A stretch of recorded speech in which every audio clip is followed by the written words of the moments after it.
বিসমিল্লাহির রহমানির রহিম। ভাই ও বোনেরা যে যেখান থেকে আমাকে দেখছেন এবং শুনছেন, আপনাদের সবাইকে আমার সালাম, আসসালামু আলাইকুম। আশা করি আপনারা ভালো আছেন, আমিও ভালো আছি। UK property gossip by Tasmina YouTube চ্যানেলের পক্ষ থেকে জানাই শুভেচ্ছা। আজ জানুয়ারি মাসের 4 তারিখ শনিবার 2025। এই মুহূর্তে লন্ডনের তাপমাত্রা আছে মাত্র 1 ডিগ্রি সেলসিয়াস। একেবারে ঠান্ডা যাকে বলে, কনকনে শীত। তো যা হোক, কিছুক্ষণ আগেই মাত্র কাজ শেষ করলাম, এখন বাসায় ফিরে যাচ্ছি। আজ আপনাদের সাথে যে বিষয়টি নিয়ে কথা বলতে চাচ্ছি সেটা হলো যে বাংলাদেশের নন্দন পার্ক। আপনারা অনেকেই হয়তো বাংলাদেশের এই নন্দন পার্ক সম্পর্কে পরিচিত আছেন, পার্ক সম্পর্কে জানেন, সেখানে হয়তো বেড়াতেও গিয়েছেন।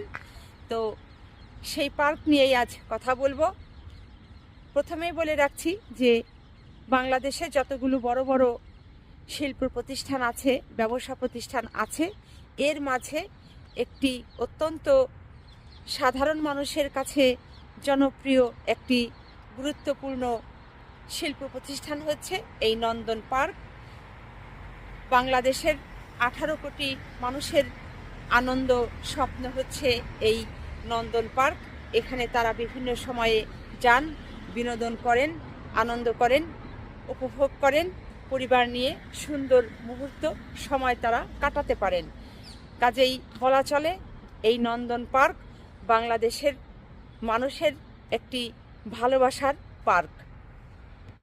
আশুলিয়ার নন্দন পার্ক কর্তৃপক্ষ শেখ হাসিনার ডিবি হারুনের কাছে 65 লক্ষ টাকা পাবে, কিন্তু ডিবি হারুন নন্দন পার্ক কর্তৃপক্ষকে 65 লক্ষ টাকা পরিশোধ না করেই বাংলাদেশ থেকে পালিয়ে অন্যত্র চলে গেছে। এখন এই নন্দন পার্ক কর্তৃপক্ষ শেখ হাসিনার ডিবি হারুনের কাছে কিভাবে প্রায় 65 লক্ষ টাকা পায় সেটি আপনাদেরকে একটু জানাতে চেষ্টা করছি। বিগত শেখ হাসিনা সরকারের শাসনামলে, অর্থাৎ গত 2018 সালে যখন বাংলাদেশ পুলিশ সপ্তাহ উদযাপন করা হয়, ওই সময়ে নন্দন পার্কের চেয়ারম্যান জনাব সেলিম মিয়া এবং নন্দন পার্কের অপর পরিচালক জনাব সিরাজুল হকের কাছ থেকে নন্দন পার্ক 2 দিনের জন্য ভাড়া নিয়েছিলেন এই হারুন আর রশিদ ওরফে ডিবি হারুন। নন্দন পার্কের ভেতরে পুলিশ সপ্তাহ উদযাপন অনুষ্ঠান শেষ হয়ে যায়, কিন্তু ডিবি হারুন নন্দন পার্ক কর্তৃপক্ষকে সেই ভাড়া বাবদ প্রায় যে 65 লক্ষ টাকা সেটি আর পরিশোধ করেনি। এখানে একটি প্রশ্ন হলো যে নন্দন পার্ক যেহেতু একটি ব্যবসা প্রতিষ্ঠান, সেই ব্যবসা প্রতিষ্ঠানে ডিবি হারুন যখন পুলিশ সপ্তাহ উদযাপনের জন্য ভাড়া নিতে চাইলেন, তখন কেন নন্দন পার্ক কর্তৃপক্ষ, অর্থাৎ তৎকালীন যিনি নন্দন পার্কের চেয়ারম্যানের দায়িত্বে ছিলেন জনাব সেলিম মিয়া এবং অপর পরিচালক সিরাজুল হক, এরা উভয়েই কেন এই ডিবি হারুনের কাছে পার্ক ভাড়া বাবদ জামানত হিসাবে অগ্রিম অর্থ গ্রহণ করেননি?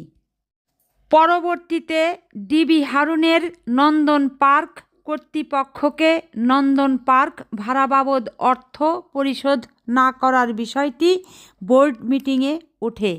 তখন নন্দন পার্কের সম্মানিত পরিচালকদের মধ্যে বিষয়টি নিয়ে একটি অসন্তোষের সৃষ্টি হয়।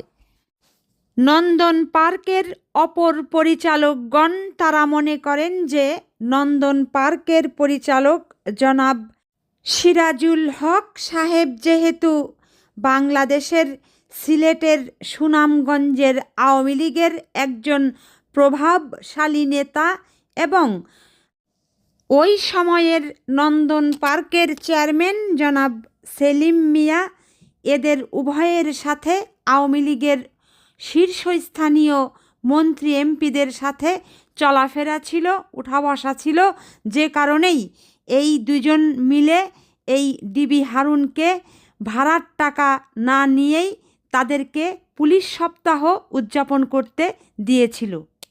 আসলে মূলত নন্দন পার্কের যিনি একজন পরিচালক অংশীদার জনাব সিরাজুল হক, তিনি সিলেটের সুনামগঞ্জের ক্ষমতাধর শক্তিশালী একজন আওয়ামী লীগের নেতা।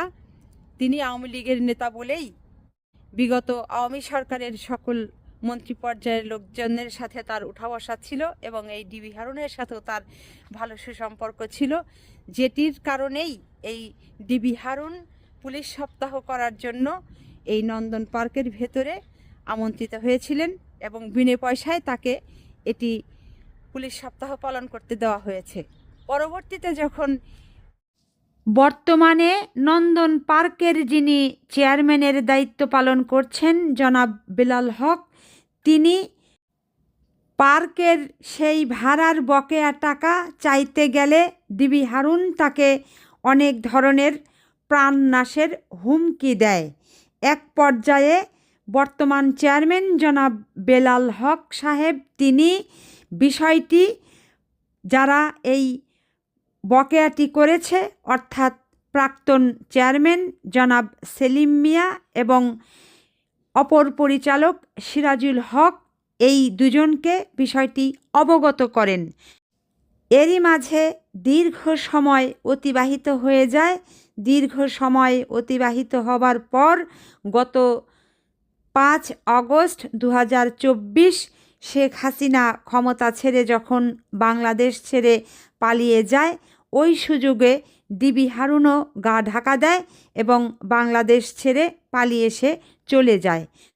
তখন নন্দন পার্কের পরিচালক জনাব সিরাজুল হক, যিনি সিলেটের সুনামগঞ্জের আওয়ামী লীগের প্রভাবশালী ও প্রতাপশালী নেতা এবং আওয়ামী লীগের ডিবি হারুনের বন্ধু, তিনি কি করলেন, তিনি বাংলাদেশের যে টিভি চ্যানেলগুলো আছে এবং সংবাদপত্র যেগুলো আছে এগুলোর সাংবাদিকদের সাথে তিনি একটি মতবিনিময় সভা করলেন। এবার সিরাজুল হক সাহেব সাংবাদিকদের মতবিনিময় সভায় যে বক্তব্যগুলো দিয়েছেন সেই বক্তব্যগুলো সত্যিই অবাক করার মতো। তার বক্তব্যগুলো সম্পূর্ণ মিথ্যায় ভরপুর ছিল এবং তথ্যগুলো ছিল সম্পূর্ণ অসত্য। নন্দন পার্কের এই পরিচালক জনাব সিরাজুল হক তিনি সাংবাদিকদেরকে জানিয়েছিলেন যে নন্দন পার্কের বর্তমান যিনি চেয়ারম্যান অর্থাৎ বেলাল হক সাহেব, তিনি নাকি এই ডিবি হারুনকে নন্দন পার্কের 20% শেয়ার দিয়েছেন। আসলে এটি সম্পূর্ণ অসত্য, মিথ্যা, ভিত্তিহীন ও প্রমাণহীন বলে দাবি জানিয়েছেন নন্দন পার্কের বর্তমান চেয়ারম্যান জনাব বেলাল হক। তিনি এই ডিবি হারুন, এই আওয়ামী লীগ কেমন একটা প্যাচ লাগিয়ে দিয়েছে এই নন্দন পার্কের ভিতরে, এবার আপনারা চিন্তা করতে পারেন। এখন আপনারা এখানে একটি বিষয় সূক্ষ্মভাবে চিন্তা করে দেখেন যে এই এতদিন ভরে নন্দন পার্কের এই পরিচালক জনাব সিরাজুল হক, তিনি আওয়ামী সরকারের শাসনামলে আওয়ামী লীগের মন্ত্রীদের, এমপিদের এবং ডিবি হারুনকে হাতে রেখে এই নন্দন পার্কের অন্যান্য পরিচালকদেরকে তিনি এই পার্কে প্রবেশ করতে দেননি। পার্কের হিসাবপত্র কোনো কিছু তাদেরকে প্রকাশ করেননি, দেখাননি। অথচ এই আওয়ামী লীগ সরকার ক্ষমতা থেকে যেতে না যেতেই আবার তিনি তার গলার স্বর ভিন্ন করে আবার তিনি এখন নিজেকে বিএনপির নেতা বলে দাবি করছেন, কখনো তিনি নিজেকে জামাতের নেতা বলে দাবি করছেন, করে এই বর্তমান চেয়ারম্যান বেলাল সাহেবের বিরুদ্ধে নানা ধরনের মিথ্যা অপপ্রচার, অসত্য কথাবার্তা প্রচার করে যাচ্ছেন। এমনকি নন্দন পার্কের এই পরিচালক জনাব সিরাজুল হক, তিনি বিভিন্ন থানায় থানায় ঘুরে ধর্ণা দিচ্ছেন এবং নন্দন পার্কের বর্তমান চেয়ারম্যান জনাব বেলাল হকের নামে, সেই সাথে নন্দন পার্কের অন্যান্য সম্মানিত পরিচালকগণের নামে মামলা দিয়ে যাচ্ছেন একের পর এক। আসলে বাংলাদেশের বিভিন্ন পত্রপত্রিকায় নন্দন পার্ক নিয়ে প্রকাশিত খবর পড়ে এবং বিভিন্ন টেলিভিশন চ্যানেলের নিউজগুলো দেখে যেটি বোঝা যাচ্ছে যে নন্দন পার্কের পরিচালক জনাব সিরাজুল হকের মনোভাবটা হচ্ছে এরকম যে তিনি নন্দন পার্কের ভেতরে তার একছত্র আধিপত্য বিস্তার করতে চান এবং তার মনোপুত যে সকল নন্দন পার্কের পরিচালকগণ আছেন শুধুমাত্র তাদেরকেই এই পার্কে প্রবেশাধিকার চাচ্ছেন। তিনি নিশ্চয়ই এটি খারাপ কাজ করছেন এবং গহিত কাজ করছেন। কাজেই বাংলাদেশের এই নন্দন পার্কের পরিচালক সিরাজুল হকের এই ধরনের আচরণে ও ব্যবহারে নন্দন পার্কের অন্যান্য সকল সম্মানিত পরিচালকগণ ক্ষুব্ধ এবং অতিষ্ঠ। তো যা হোক, সবশেষে বলবো যে বাংলাদেশের মানুষের এই আনন্দ বিনোদন পার্ক নন্দন পার্ক যেন দীর্ঘস্থায়ী হয়। এখানকার যে পরিচালকদের মধ্যে বিভেদ আছে, ঝামেলাগুলো আছে, আপনারা অবশ্যই একে অপরের সাথে বসে বিষয়গুলো শেষ করে নেবেন। সবাই ভালো থাকবেন, সুস্থ থাকবেন, আমার জন্য দোয়া করবেন। আমার এই চ্যানেলটিতে লাইক, কমেন্ট, শেয়ার এবং সাবস্ক্রাইব করবেন। আসসালামু আলাইকুম, আল্লাহ হাফিজ।